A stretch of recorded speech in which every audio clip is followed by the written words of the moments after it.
What would you say to someone who has been reading your book, who watched The Secret, who reads your blog every day, who does her best, but yet is still broke, unhappy, and failing? I keep having problem after problem. It never ends. What would you say?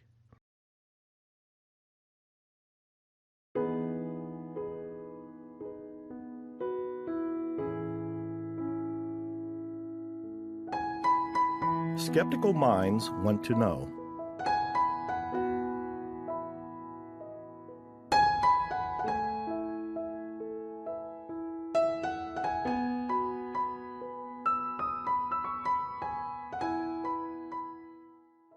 The purpose of life is to be restored back to love, moment to moment. To fulfill this purpose, the individual must acknowledge that he is 100% responsible for creating his life the way it is. He must come to see that it is his thoughts that create his life the way it is moment to moment. The problems are not people, places, and situations, but rather the thoughts of them. He must come to appreciate that there is no such thing as out there. Dr. Hew. As I mentioned earlier in this recording, I wrote an article called The World's Most Unusual Therapist and posted it on my blog. I also added it to my website at www.mrfire.com. It was also published in a book, 101 Great Ways to Improve Your Life. This single article became the most widely distributed and talked about article I had ever written. People posted it on news groups, forwarded it to friends, sent it to their personal and public email list, and more. Apparently, the message in it was inspiring everyone. It was that very article that got the attention of my publisher, Jay Wiley, and led to my writing the book that I'm now reading for you. But not everyone loved the article. A few people couldn't believe that anyone, let alone a psychologist, could help heal mentally ill criminals in a hospital. One person wrote to Dr. Hew and demanded proof. The person wanted to know the truth about Dr. Hew's experiences in that mental hospital. So did I, truth be known. Here's what Dr. Hew wrote as a detailed reply. The story, as most stories go, needs clarification. It is true, 1, that I spent several years as a fee-for-service staff psychologist at Hawaii State Hospital. 2, that I spent 3 years from 1984 to 1987 as the staff psychologist, 20 hours a week, in a high-security unit, housing male patients who had committed criminal acts of murder, rape, drug use, and assault and battery against people and property. 3, that when I entered the high-security ward in 1984 as the staff psychologist, all seclusion rooms were occupied with violent patients. 4, that on any given day on the unit, there were several patients in metal restraints around their ankles and wrists to prevent violence against others. 5, that violence in the unit by patients against patients and patients against staff was a common occurrence. 6, that patients were not intimately involved in their care and rehabilitation. 7, that there were no in-unit rehabilitative work activities. 8, there were no off-unit activities, recreational work. 9, that visits by families on the unit were extremely rare. 10, that no patients were allowed off the high-security unit without written permission by the psychiatrist and only with ankle and wrist restraints. 11, that to stay in the unit by typical patients ran into years, the cost being, I believe, around $30,000 a year then. 12, that staff sick leave ran extremely high on the ward. 13, that the physical environment of the unit was drab and somewhat run down. 14, that the unit staff were composed of basically wonderful and caring people. And 15, that what I describe above is probably typical of most psychiatric units everywhere in the country. When I left the unit and facility in July 1987, 1, seclusion rooms were no longer in use. 2, wrist and ankle restraints were no longer in use. 3, violent acts were extremely rare, usually involving new patients. 4, patients were responsible for their own care, including arranging residential, work, and legal services before leaving the unit and the facility. 5, off-unit recreation activities such as jogging and tennis were ongoing, not requiring the use of approval by a psychiatrist or the use of ankle and wrist restraints. Number 6, off-unit work activities were begun, such as car washing without the approval of a psychiatrist or the use of ankle and wrist restraints. 7, on-unit work consisted of baking cookies and polishing shoes. 8, visits with the unit by family were taking place. Number 9, staff sick leave was not a chronic problem. 10, the unit environment greatly improved with painting and maintenance and because people cared. And 11, the unit staff was more involved in supporting patients to be 100% responsible for themselves. 12, the turnaround time for patients from admission to leaving the hospital was greatly reduced to months instead of years. And 13, the quality of life for both patients and staff shifted dramatically from being custodial to one of family, people caring for one another. What did I do for my part as a unit staff psychologist?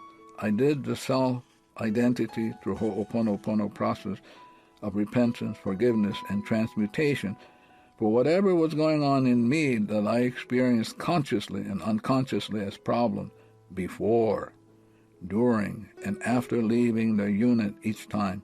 I did not do any therapy or counseling with patients on the unit. I did not attend any staff conferences on patients. I took 100% responsibility for myself to clean with stuff in me that caused me problems as staff psychologist. I am a creation of the I Am, perfect, as is with everyone and everything. What is imperfect? The C blank blank P. The memories that replay as judgment, resentment, anger, irritation, and God knows the rest of the S blank blank T that is carried on in the soul. Peace of I, Dr Hew, Ph.D., Chairman Emeritus, the Foundation of I, Inc., Freedom of the Cosmos, hooponopono.org. Though I was still learning hooponopono, I sometimes taught it to others if I felt they were open to hear about it. Of course, their being open was a reflection of me, not them. The clearer I became, the clearer the people around me became.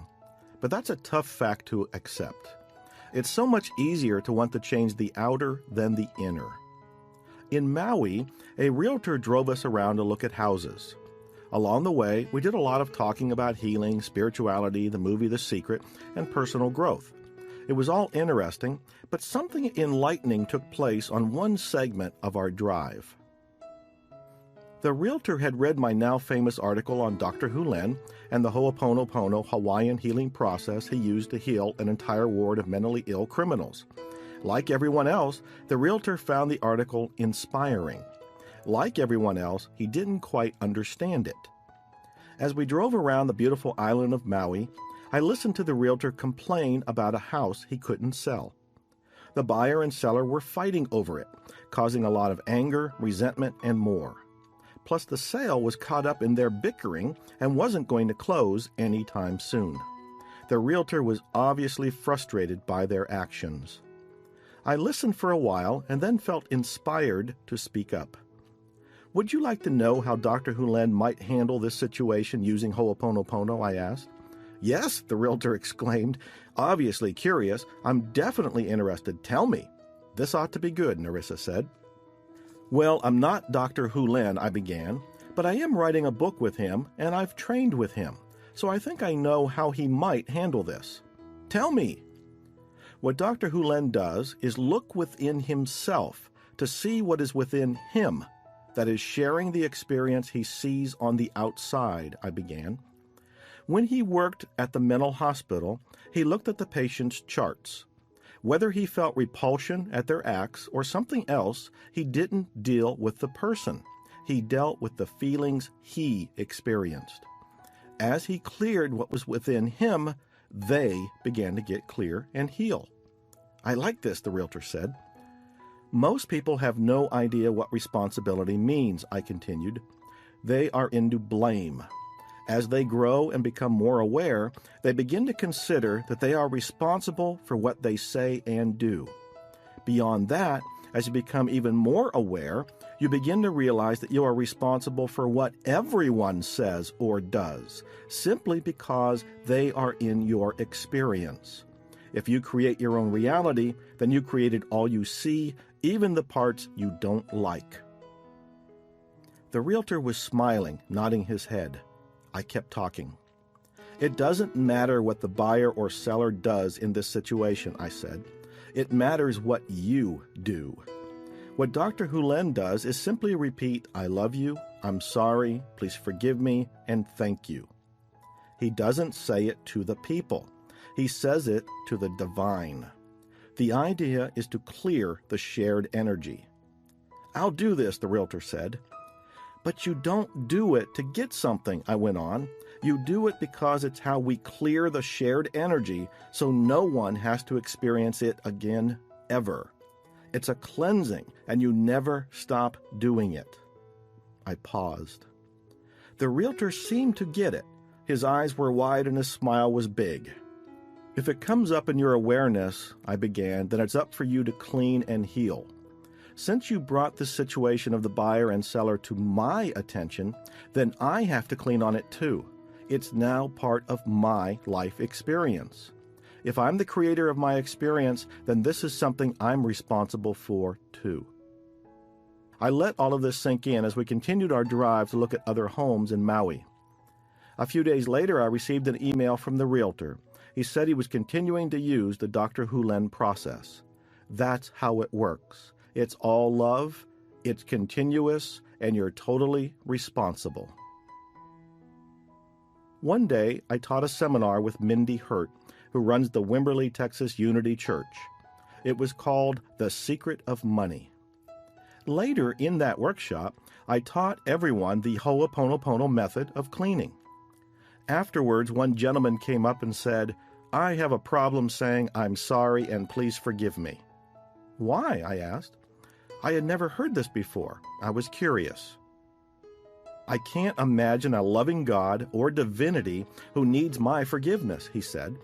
I don't think the divine has to forgive me for anything. I thought about it and later knew the reply I should have given him. You aren't saying those statements to be forgiven by the divinity. You're saying them to clean yourself. You say them to divinity, but they are to clean you. In other words, the divine is already showering love on you. It's never stopped. At the zero state, where there are zero limits, the closest we can describe it is as a state of pure love. It's there, but you're not.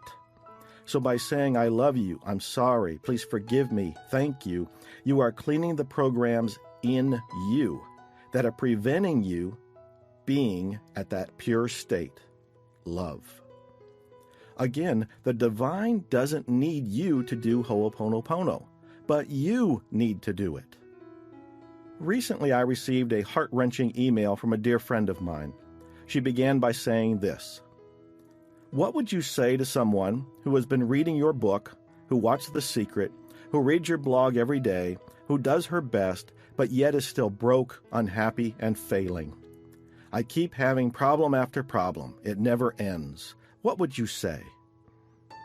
I felt the person's pain. After all, at one point, I was homeless. I struggled in poverty for a decade. My overnight success probably took 20 years to occur. I know what it's like to feel pain and feel like you're stuck in quicksand. What would you say to such a person? In the past, I would offer solutions. I would say, read The Magic of Believing. Watch the movie The Secret 7 times. Create a scenario of how you want your life to be. Take time every day to meditate. Work on self-sabotage issues. But that's the frontal approach to change. I've learned, and Dr. Hew will attest, that that approach rarely works. So what's left? How do you or me or anyone help someone stuck and in pain? According to Hooponopono, the only way is by cleaning myself. The person who has come before me, including the one who wrote to me, is sharing a program with me. They caught it like a virus of the mind. They aren't to blame. They feel trapped or cornered. I can throw them a rope, but more often than not, they won't use it, or they'll use it to hang themselves. So, what do? All I can do is clean me.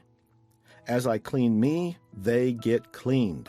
As we clean the programs we share, it gets lifted from all humankind. This is all I do these days. It's what Dr. Hew first told me he did on that first phone call we had so long ago. All I do, he said, is clean, clean, clean. All I do is say, I love you, I'm sorry, please forgive me, and thank you. The rest is up to divinity. I don't think this is heartless, but instead the most heartfelt thing I can do. And it's what I'm doing right now, even as I speak these words. Finally, consider this spiritual punchline. Since the story of this person who wrote me is now part of your experience, that means it is up for you to heal as well. After all, if you create your own reality, then you had to create this situation too, as it is now part of your reality. I suggest you use the I love you statements to heal this. As you heal yourself, the person who wrote me and everyone else who shares that program will get better. Skeptical minds want to know,